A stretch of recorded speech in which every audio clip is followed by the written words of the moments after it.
هلو، تعالوا نحضر حشوة المحشي السورية الطيبة واللي كتير سهلة واللي ما في حدا بدوقها وما بيحبها. أنا حضرت كل شي مبدئيا وحنبلش بالتحضير والتجهيز. أول شي عندي اللحمة. هلا اللحمة بعدها مجمدة منا فاتكة. اوكي رح شيل هيك. هلا قبل ما احطها بالمايكروويف رح احط عليها فلفل اسود وملح وبهار الثوم، رشة من بهار الثوم وشوية كاري وبرضه شوية كركم لحتى يصير لون الرز حلو. هلا رح احطها تدوب بالمايكروويف بين ما نغسل الرز. هلا حغسل الرز، حطيتها بالمايكروويف لمدة دقيقة. رح غسل الرز وخلصت اللحمة دابت، افترض انه دابت. رح جيب الكفوف تبعي ونحن بعدين بقى نفركها مع الرز.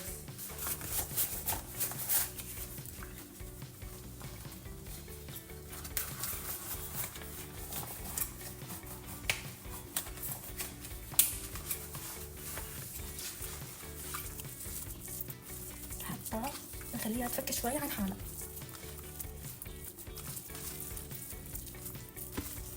وكمان تاخد نكهة البهار. واحيانا بستخدم لحمه مدهنه كامله تكون ناعمه، يعني فيكم تستخدموا ناعمه، فيكم تستخدموا مجرمشه. اوكي هلا هيك بدها تبعد دغدغت.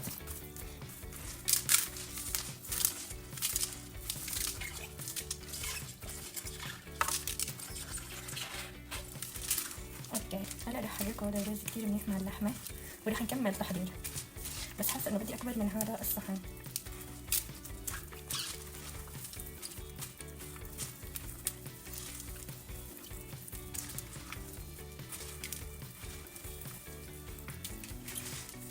اوكي طبعا لسه ما خلصنا عدد التتبيله هاي، مبدئيا بس حطينا بهار اللحمه. التتبيله لها شغلات تانية بتعطيها نكهه كتير طيبه. هاي تقريبا هيك حركتها كتير منيح بكفي. لا نقلت على صحن كبير. رح اضيف نعناع ناشف، فيكم تضيفوا نعناع اخضر اللي متوفر عندكم. ورح اجيب البندورة، رح اجيب البشارة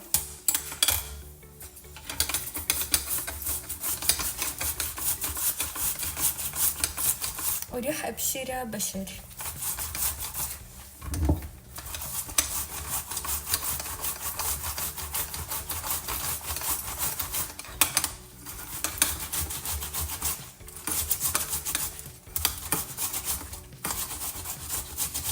هذا القشر ما حنكبه، حنحطه بالخلاط كرمال بس بدنا نطحن للمرقة نطحنه.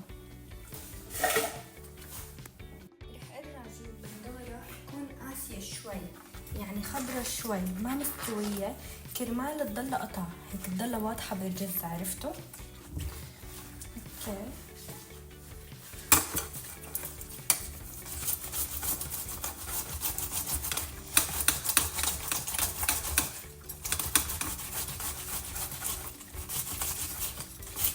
لانه اذا عصرناها للبندورة على الخلاط وحطيناها شو بتصير مي، يعني ما بتنحشى مع الرز.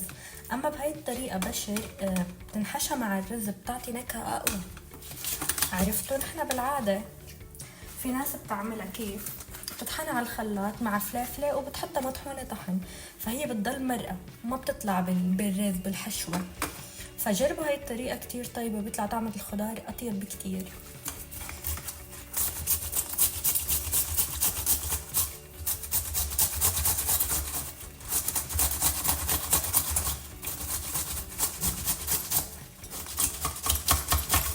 يعني حبتين او 3 بندورة حسب الرغبة. هيك انا هلا خلصت من البندورة. هجيب قرن فلفل اخضر، فلافلة، رح ابشر وبشر بحيث انه يضل قطع واضحة، حتى لو كبيرة عادي.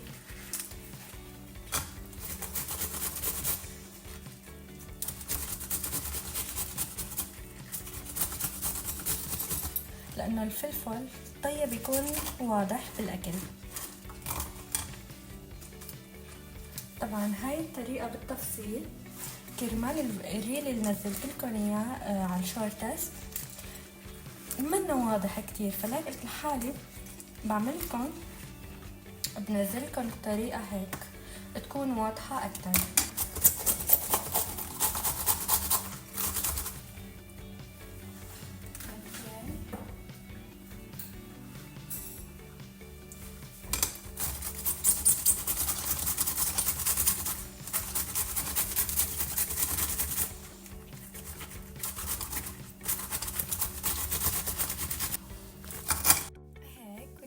القطعة الكبيرة كتير حطها بالخلاط، والقطعة الباقية رح كسرها كرمال بدي الفلفل يضل ظاهر لأنه أطيب. اوكي هلا هيك فينا نقول انه عملنا تبلة كتير طيبة.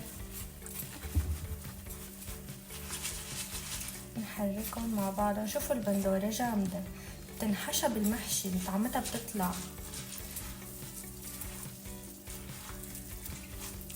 طلعت ريحة التبلة طيبة، والنعنع بيعطيها نكهة كتير طيبة، الثوم بيعطيها نكهة كتير طيبة. لهيك اعملوها مثل ما عملتها انا بالضبط، كتير حتعجبكم. اوكي هلا رح حركها كتير منيح. هلا بجيب شوية زيت زيتون، فيكم تحطوا سمنة، فيكم تحطوا اي نوع دهن انتم بتحبوه. انا بفضل زيت الزيتون لانه صحي شوي. المهم، واذا ما شفتوا طريقة الحفر والحفايرة اللي كتير سريعة وكتير سهلة، روحوا على الفيديو اللي نزل قبل هذا، هو فيديو الحفر المحشي. شوفوا الحفارة اللي جبتها جديدة من شيئين وشوفوا قديش حلوة. راح اجيب زيت الزيتون،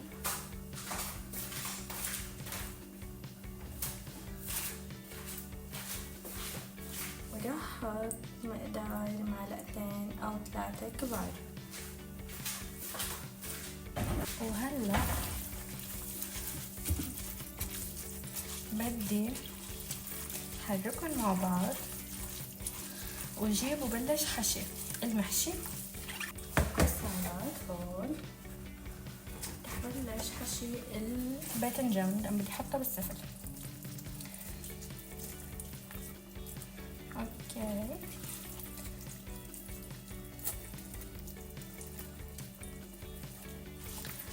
بتعرفوا شو نسينا قبل ما نكمل؟ لحظة، نسيت جدد ملح، يعني نسيت زود الملح. طبعا انتوا زودوا حسب الرغبة،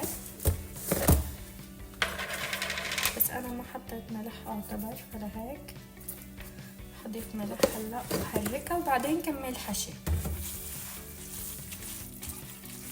اوكي وهيك حركتها مع الملح للتبلة. خلص هلا بدنا نكمل حشي. رح فضي هدول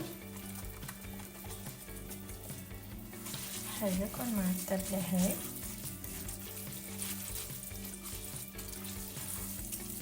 وهلا رح اقعد احشيهم على رواق. حجيب الطنجرة وحقطع بسفلة خضرة، او فيكم تحطوا شي بدكم اياه، بس طبقة واحدة. هلا انا رح احط بطاطاية مقطعة،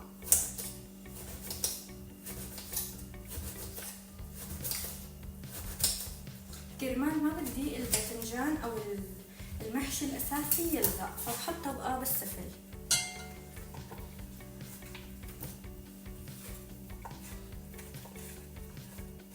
هاي قطعت الخضار تبعي بحطه بالسفل. هلا بعد جهزت الطنجرة بدي اقعد وبلش حشي المحشي. اوكي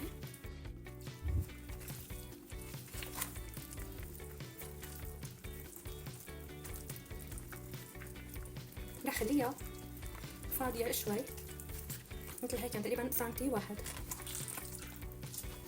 هاي الطريقة لحتى الرز ما يطلع لبرا. ورح اجيب كمان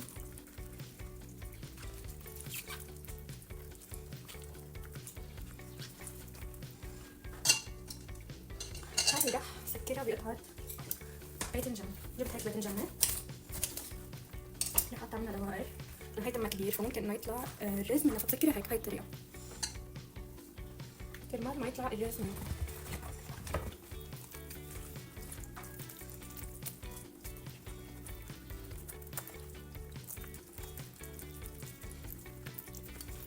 اوكي وهيك اتوقع هلا لسه في باذنجانة.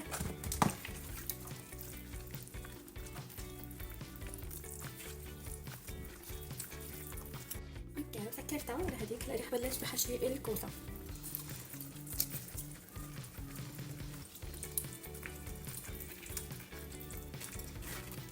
وكمان اخليها ناقصة شوية الكوسة مثل هيك كرمال ما يطلع الرز لبرا.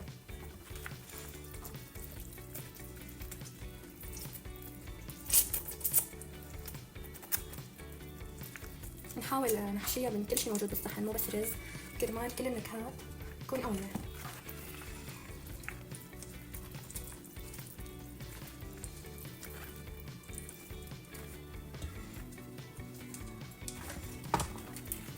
اوكي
وهلا خلصنا حشي وحطيتهم على الغاز. انا بحب خلي الطناجر تكون ناقصة كرمال تغلي براحتها وما توسخ الغاز، فلهيك بقسمهم على تنتين. هلا بدنا شو ناخد الخلاط ونروح نحضر البندورة تبع الغلي. لهيك يلا هدول خليهم هون. رح اجيب الخلاط هون. حضرت بالخلاط بندورة 3-4 بندوريات مع قرن فلفل اخضر حلو. فيكم تحطوا حارة عادي على ذوقكم. ورح اطحنهم على الخلاط. حط فوقهم مي وطحنهم على الخلاط وجيب دبس البندورة وبرجع لكم. هلا حطيت عليهم مي هالقد تقريبا وجبت دبس البندورة وراح نزل الخلاط واطحنهم اول شي مع بعض هنا ودبس البندورة. رح اخذ معلقة وحط هلا فيكم تحطوا حسب الرغبة. انا رح احط 5 معالق كبار مبدئيا وبضيف اذا ناقص.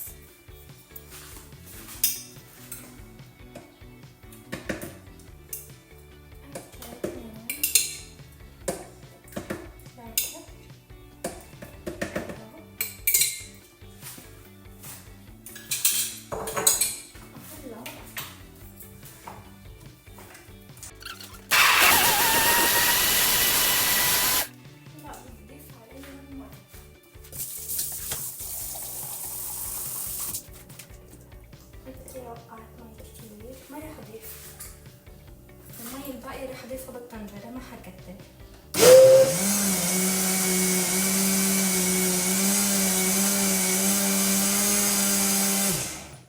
اوكي انطحنوا.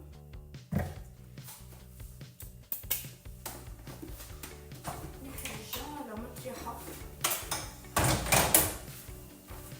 بعدين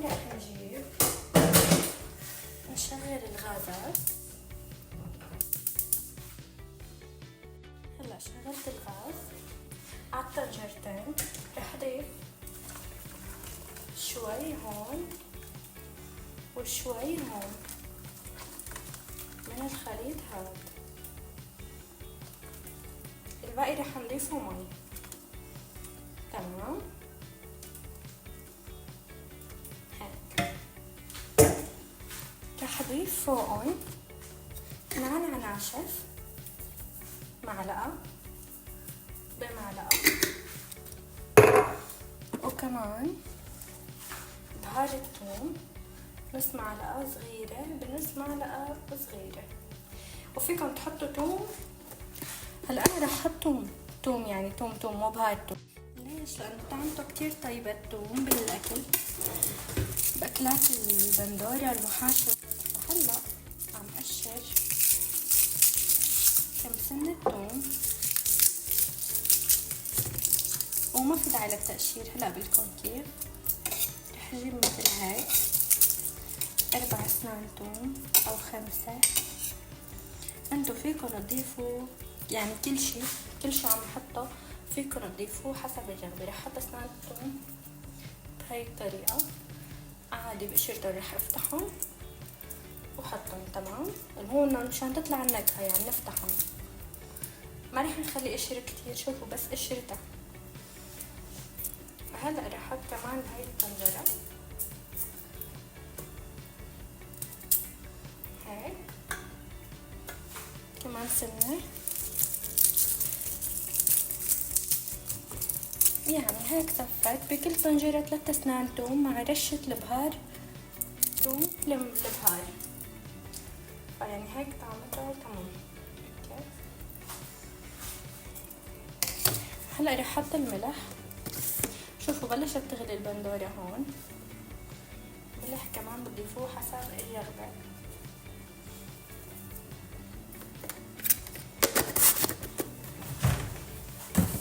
وهلا رح كمل بقى، رح اغمرهم بمي عادية. تمام رح ارفع البهارات ورح اجيب مي عادية.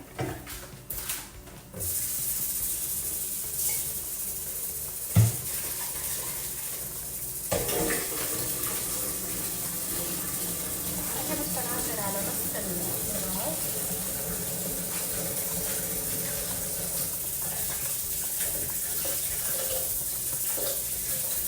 وهلا عبيت مي ورح اجيب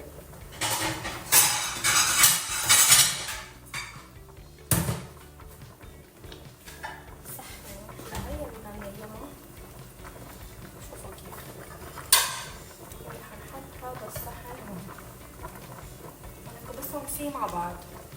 وهاي بدنا نحاول ننزلها لتحت. رح نكبسهم كمان بهذا الصحن. تمام مشان ما يتحركوا كتير. وهلا رح نغمرهم بالمي هيك. شايفين بكفي مي، ما رح نكتر، يا دوب نغمرهم.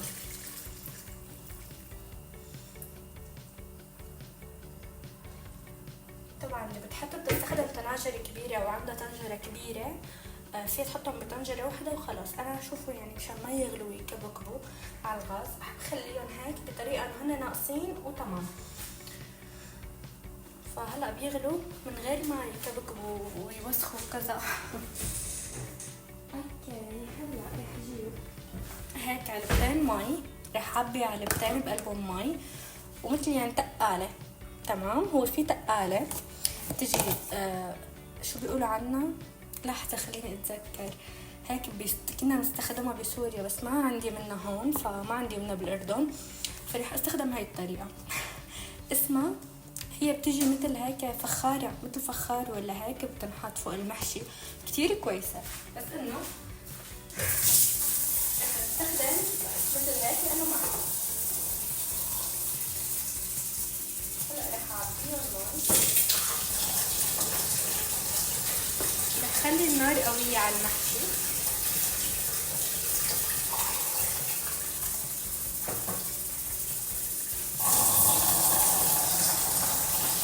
الحاج ام الاختراع. هيك مثل ما كنتم شايفين. هلا رح يغلوا، رح نخليهم يغلوا شغلة ساعة نص ساعة بهي الطريقة من غير ما نغطيهم وبعدين بنشيل شو اسمه العلبة هاي، بنخلي الصحن مثل ما هو، بنشيل بس العلبة، بنغطيهم وبنخليهم كمان يتهدوا شي هاي 45 دقيقة 30 دقيقة لحتى نشوفهم اذا استووا او لا. تمام. هلا هي بلشت تغلي، الطنجرة هذيك لسه ما غلت، رح ارجع لكم بس يغلوا وبس يعني يمرق نص ساعة، وبدي شيل هدول رح برجع لكم. تمام. وهلا بعد ما مرق تقريبا نص ساعة او 40 دقيقة مو اكتر من هيك، فتحت الطناجر ورح شيل الصحون ورح اسكب وشوف اذا استوت او لسه بدها وقت. اوكي وهيك صار شكلهم بعد ما مرق 30 دقيقة، يعني هن يعتبروا استووا. ومع هيك رح ندوق ونشوف اذا لسه بدهم وقت او لا. رح اجيب شوكة، طلعت باذنجانية. الله شوفوا الرز، لحظة اقرب لعنكن وورجيكن. شوفوا اللمعة اللي فيه، عن جد واو. هلا انا مبين علي من تقطيعة الكوسة والباذنجان انه هن استووا شوي. اوكي وقعت على الرف. هلا رح دوق الكوسة اول اشي.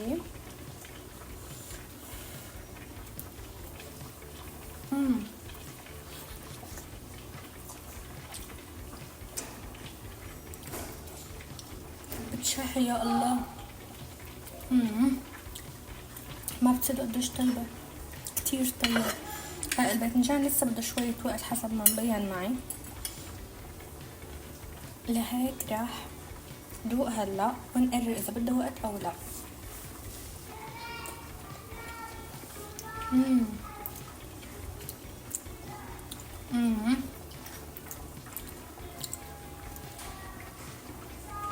اوكي بده تقريبا بعد 5 دقايق وبعدين رح نطلعه.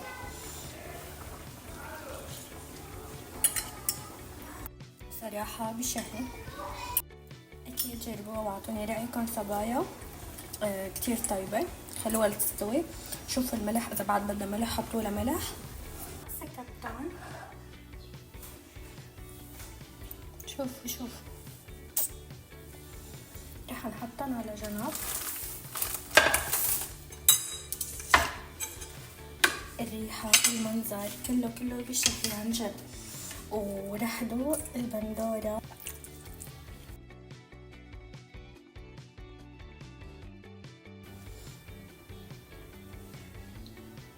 لمعة الرز، النكهة كتير طيبة.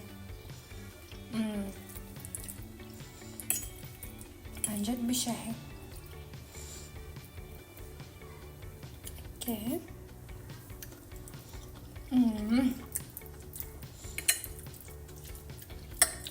الخضار، البندورة، البطاطا كتير طيبين بالمحاشي، كتير طيبين. ما بيزبط محشي سوري بلاهن، جربوه هيك. وهلا خلينا ندوق البطاطا.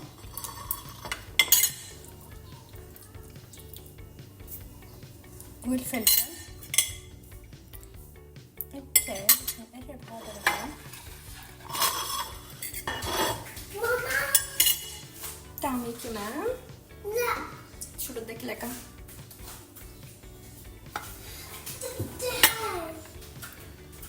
اوكي 1 منت. اوكي ضوقتها للوجين المحشية، خلي لها اياها تبرد كرمال طعمية. هلا رح اقشر البطاطا. ما فيكم تقشروها وقبل ما تطبخوها، ليش؟ تقشروها بعد الطبخ كرمال كرمال شو بصير؟ ما بضل في شي ماسكها، ما بيمسكها غير قشرتها، لانه فليك خلوا القشرة عليها.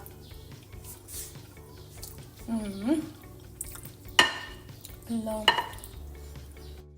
اذا ما بتجربوا مع الخضرة جربوها بهاي الطريقة وشوفوا قد ايه حيعجبكم المحشي. شو كيوت. عملت هيك زغطورة وخليت فوقها هاد هيك عشان يضل ماسكها. ما بصير لا ولا شي. اذا كبستوها بالطريقه اللي انا قلت لكم عنها صحن، ما بصير لا ولا شي، بتضل مثل ما هي الفلافلايه. المهم كبسوها بشي، يعني ما تخلوها تتحرك كتير بالمي وكذا مشان ما تروح. اوكي هلا خلينا ندوقها. وانا كتير بحب الخضار مع المحشي.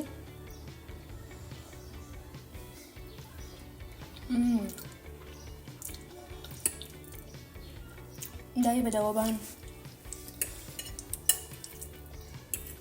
دايبة ذوبان وكتير كتير طيبة. وانتو خبروني بتحطوا او ما بتحطوا خضار مع المحشي؟ شكلها بشهي. وهلا بدي روح اسكب ونتغدى. سلام صبايا.